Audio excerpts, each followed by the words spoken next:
Bien, lo que vamos a trabajar ahora es la demostración del teorema enunciado en el video anterior.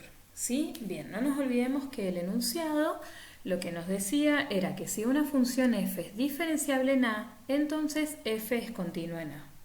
Para realizar esta demostración vamos a considerar una función f y un valor x igual a A y un valor x distinto de A, ¿sí? Que es el que se va a ir acercando a A. Bien, habíamos definido el delta i como el cambio en la función, ¿sí? Es decir, f de x menos f de a, la imagen en x menos la imagen en a. Si ahora multiplicamos y dividimos por x menos a, lo que vamos a hacer en esta expresión nos va a quedar que f de x menos f de a, que es el delta i, va a ser igual a f de x menos f de a por x menos a y dividido x menos a, ¿sí? Que es lo que nosotros introducimos en la expresión. Bien, si aplicamos límite en ambos miembros, nos queda que el límite de f de x menos f de a para x tendiendo a A va a ser igual al límite para x tendiendo a A de la expresión que teníamos acá, ¿sí? De f de x menos f de a por x menos a dividido x menos a. Si ahora ordenamos un poquito y pasamos este x menos a dividiendo a f de x menos f de a, para que nos resulte algo más familiar, vamos a encontrar que el límite para x tendiendo a de f de x menos f de a va a ser igual al límite para x tendiendo a de f de x menos f de a dividido x menos a, que no es ni más ni menos que este que teníamos acá, por x menos a. Y vieron que se va pareciendo a algo que ya hemos visto, ¿sí?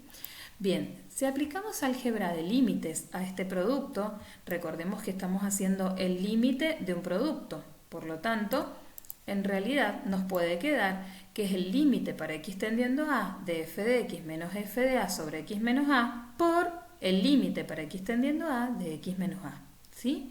Y ahora sí, esta expresión nos resulta totalmente familiar y es la definición de derivada, ¿sí?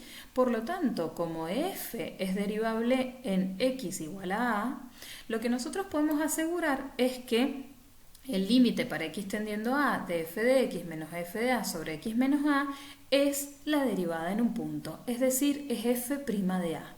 También podemos asegurar que el límite para x tendiendo a de x menos a, si este límite lo resolvemos por reemplazo directo, nos queda a menos a, es decir, nos queda 0. Entonces, podemos asegurar que esta expresión anterior se transforma en el límite para x tendiendo a de f de x menos f de a igual a f' de a, que ya habíamos dicho que era esta expresión, que es la derivada en un punto, por 0, que habíamos mostrado que esta expresión nos daba 0, ¿sí?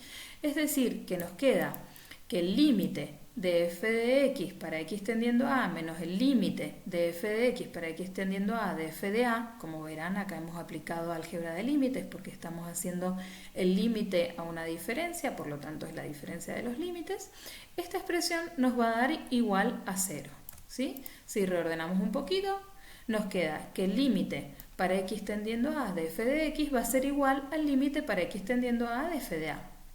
Perfecto, y miren este lado derecho, ¿sí?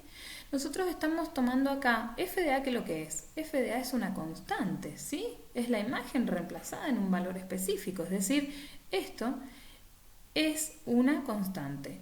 Entonces, el límite de una constante, recordemos que es la constante misma. Por lo tanto, podemos asegurar que el límite de f de x, el límite de f de x para x tendiendo a A va a ser igual a esta constante que habíamos visto acá, que es f de a. Y con esto queda demostrado que f es continuo en a, que recordemos que una función es continua en un punto cuando el límite de x tendiendo a ese punto de la función es igual a la imagen de en ese punto.